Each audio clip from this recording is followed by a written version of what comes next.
क्यों चीन के बड़े बड़े शहर पानी में डूब रहे हैं?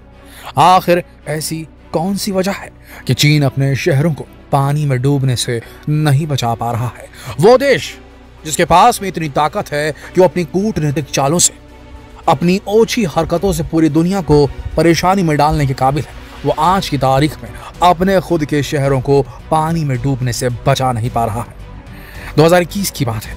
चीन में इतनी ज्यादा बारिश हुई कि चीन के 12 बड़े बड़े शहर बाढ़ में डूब गए थे। उस वक्त चीन ने अपने सरकारी आंकड़ों से लोगों को यह बताया कि इस बाढ़ की वजह से महज 33 लोगों की मृत्यु हुई है, लेकिन असलियत में आंकड़े इससे कहीं ज्यादा थे। उसी समय चीन के हनान प्रांत में इतिहास की सबसे बड़ी बाढ़ आई। कहा जाता है कि इस बाढ़ ने 1000 साल पुराने रिकॉर्ड्स को तोड़ दिया था। इसी तरह चीन में कुछ बांध भी टूट चुके थे, कई लोगों की जानें गई थी, लाखों को पलायन करना पड़ा था, लेकिन चीन ने इस बात को दुनिया वालों से छिपा कर रखा था। असलियत तो यह है दोस्तों कि लंबे समय से चीन का सी लेवल, समुद्र का स्तर तेजी से बढ़ता जा रहा है। सन 2021 में इसके सी लेवल ने सारे रिकॉर्ड तोड़ दिए थे।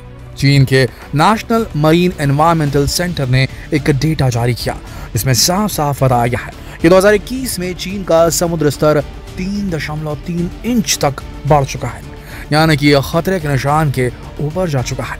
कहा जा रहा है कि अगर इसी रफ्तार से इसका समुद्री स्तर बढ़ता रहा तो चीन के बहुत सारे शहर डूब जाएंगे। लेकिन सवाल ये उठता है कि आखिर क्यों चीन का समुद्री स्तर इतनी तेजी से बढ़ता जा रहा है? क्यों चीन के इतने बड़े बड़े शहर लगातार डूब रहे हैं और चीन की वो सारी कोशिशें नाकाम क्यों रह रही हैं इन शहरों को लगातार डूबने से बचाने की? आपने वो कहावत तो सुनी होगी कि लोग अपने पैर पर ही कुल्हाड़ी मार लेते हैं।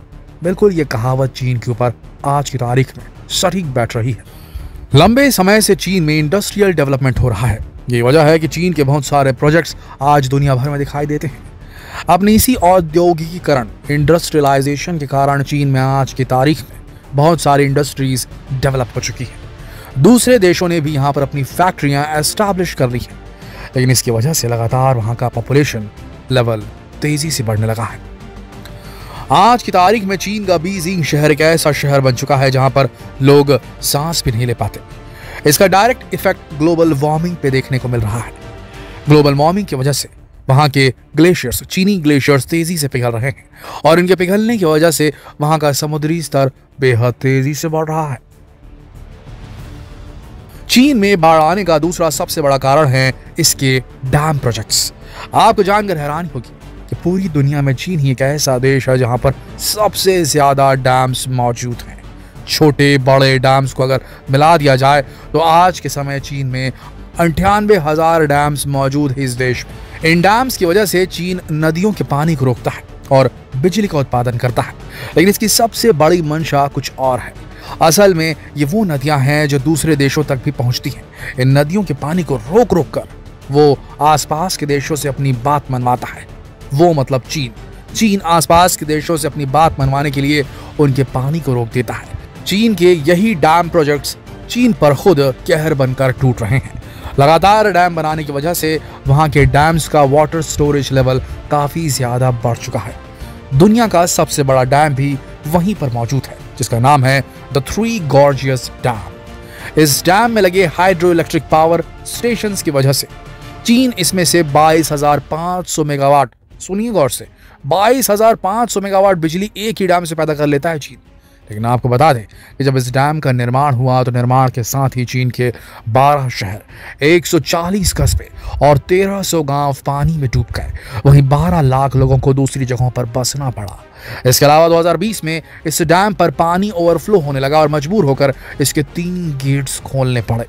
नतीजतन 150 लोग मारे गए थे बाढ़ आने की वजह से और 30 लाख लोगों को अपना घर छोड़ना पड़ा था। यानी कि धीरे धीरे इसी के बनाए डैम्स इन्हीं के शहरों को निगलते जा रहे हैं। चीन के बनाए हुए डैम्स की वजह से अब वहां पर बाढ़ की स्थिति निर्मित हो रही है और वहां के शहर धीरे धीरे डुबान क्षेत्रों में बदलने वाले हैं। आज चीन के हालात ऐसे हैं कि चीन डैम तो बहुत सारे बना रहा है और बना चुका है, लेकिन इनमें से 70 से 80% डैम काफी ज्यादा पुराने और जर्जर हो चुके हैं। जब कभी भी इन खराब हो चुके डैम्स का पानी ओवरफ्लो होने लगता है तो इनमें कुछ डैम्स या तो टूट जाते हैं या मजबूरन चीनी अथॉरिटीज को इन डैम्स के कमजोर हो चुके इन डैम्स के गेट्स को मजबूरन खोलना पड़ता है, अदरवाइज वो डैम पूरी तरीके से टूट जाते और फ्लैश फ्लड के रूप में आसपास के पूरे इलाके को डुबान क्षेत्र में तब्दील कर देते। बाढ़ आ जाती है और कई लोग मरते, इसलिए गेट खोलने पड़ते हैं और गेट खोलते हैं तो भी कुछ एरिया तो डुबान में आ ही जाते हैं। इसके बाद इस डैम का पानी नदियों में जाकर मिलता है, लेकिन लगातार बढ़ती हुई जनसंख्या, चीन की जनसंख्या भी एक बहुत बड़ी समस्या है, और इंडस्ट्रियलाइजेशन का बढ़ता दायरा चीन के अंदर, इन दोनों वजहों से नदियों के आसपास भी लोग बस चुके हैं। कहाँ जाएंगे लोग? रहने के लिए जमीन चाहिए होती है, और नदी किनारे जो ये लोग बस रहे हैं इन्हें बेहद खतरा है। ये शहर जो नदी किनारे बसे जा रहे हैं लगातार चीन में, उन नदियों में कभी भी बाढ़ आ सकती है, क्योंकि ये जो डैम्स बने हुए इन्हें खोलना पड़ता है बार बार। नहीं खोला, ओवरफ्लो हुआ, टूट गए तो बड़ी समस्या हो जाती है, और गेट खोलने से भी समस्या होती है। इससे ये शहर डुबान में कभी भी आ सकते हैं। इससे होता यह है कि जैसे ही बांध का पानी नदियों तक पहुंचता है, क्योंकि बांध के गेट्स तो खोलने पड़ेंगे, तो नदियां ओवरफ्लो होने लगती हैं और आसपास के इलाके पूरी तरीके से डूब जाते हैं, जिसके बाद कुछ भी नहीं हो सकता। कुछ हमेशा के लिए लापता हो जाते हैं लोग जो बाढ़ की चपेट में आते हैं, कुछ लोगों को पलायन करना पड़ता है। लाखों लोगों की यह हर साल की समस्या बन चुकी है चीन के अंदर। जब भी वहाँ बारिश का मौसम आता है तो लोगों को पलायन करना ही पड़ता है, अपनी जान से हाथ धोना ही पड़ता है। लेकिन आज की तारीख में चीन का सबसे बड़ा आर्थिक शहर खतरे में आ चुका है। ये बात तो थोड़ा आप बोल सकते हैं कि सेंटर से बाहर की बात थी, लेकिन अब सेंट्रल चीन का सबसे बड़ा आर्थिक शहर, चीन का हृदय, चीन का हार्ट, उस शहर पर बात आ चुकी है। ये वो शहर है जिसकी वजह से चीन $974 बिलियन का दुनिया भर में व्यापार करता है हर साल। शंघाई, जी हाँ, चीन का औद्योगिक शहर शंघाई, इसी शहर की हम बात कर रहे थे जो खतरे में आ चुका है। शंघाई यांगजी नदी और हांगजो बे के बीच बसा हुआ है। चीन की जीडीपी का एक बहुत बड़ा हिस्सा इसी शहर से मिलता है, लेकिन बढ़ते हुए सी लेवल की वजह से अब यहाँ पर भी खतरा मंडराने लगा है। जैसा कि हमने आपको पहले बताया कि जब कभी भी चीन के बांध का पानी ओवरफ्लो होता है तो उसे नदियों में छोड़ा जाता है, लेकिन नदियां ओवरफ्लो होने लगती हैं और आसपास के शहर जो है वो डूबने लगते हैं। बिल्कुल इसी तरह शंघाई भी यांगजी नदी और हांगजो बे नदी के बीच बसा हुआ है, जिसके आसपास काफी लोग रहते हैं। एक्सपर्ट्स की माने तो अगर चीन का समुद्री स्तर यूं ही बढ़ता रहा और यहाँ के बांध के पानी को सही तरीके से कंट्रोल नहीं किया गया तो शंघाई चीन का वो पहला शहर होगा जहां पर सबसे ज्यादा तबाही देखने को मिलेगी।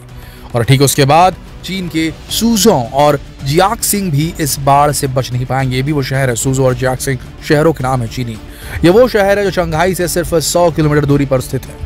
चीन के मुख्य 34 शहरों में चीन का ये शहर दूसरे और तीसरे स्थान पर है, लेकिन आपको बता दें कि इन दोनों शहरों से चीन को $330 बिलियन की आमदनी होती है, जो चीन की जीडीपी का बहुत बड़ा हिस्सा है। पर लिस्ट यहीं खत्म नहीं होती है। हांगजो शहर, जहां पर अलीबाबा, पैनासोनिक और टेस्ला के हेडक्वार्टर्स मौजूद है, कहा जा रहा है कि अगर शंघाई और उसके आसपास के बाकी क्षेत्रों में बाढ़ जैसी स्थिति उत्पन्न होती है तो हांगजो से कनेक्टिविटी पूरी तरह से टूट जाएगी, जिसके चलते इन कंपनियों की ट्रेडिंग, इनका पूरा व्यापार रुक जाएगा और बेहद ज्यादा नुकसान होगा चीन को। अब इतना समझ लीजिए कि बहुत जल्द पूरी दुनिया चीन में तबाही देखने वाली है, और ऐसा हुआ तो बाढ़ और यहाँ पर आने वाले बार बार तूफान की वजह से चीन के शहर डूब जाएंगे। इन शहरों में मौजूद बड़ी बड़ी कंपनियां उत्पादन नहीं कर पाएंगी। सीधे शब्दों में कहें तो चीन का आर्थिक विकास एक लंबे समय के लिए रुक सकता है, ये पूरी तरह से बर्बाद हो सकता है। दोस्तों, प्रकृति के साथ छेड़छाड़ करना चीन के लिए कितना भारी हो सकता है आप चीन के हालात देखकर खुद समझ सकते हैं। लेकिन आप इस वीडियो को हर किसी के साथ शेयर जरूर करें ताकि लोगों को भी पता चल सके कि प्रकृति के साथ छेड़छाड़ करना अपनी मौत को दावत देने के बराबर है। शेयर करें इस वीडियो को फेसबुक पर, व्हाट्सएप पर, यूट्यूब पर। कल फिर मिलते हैं एक और आंखें खोल देने वाली खबर के साथ। अब तक के लिए आप सबका इस वीडियो के अंत तक बने रहने के लिए दिल से धन्यवाद।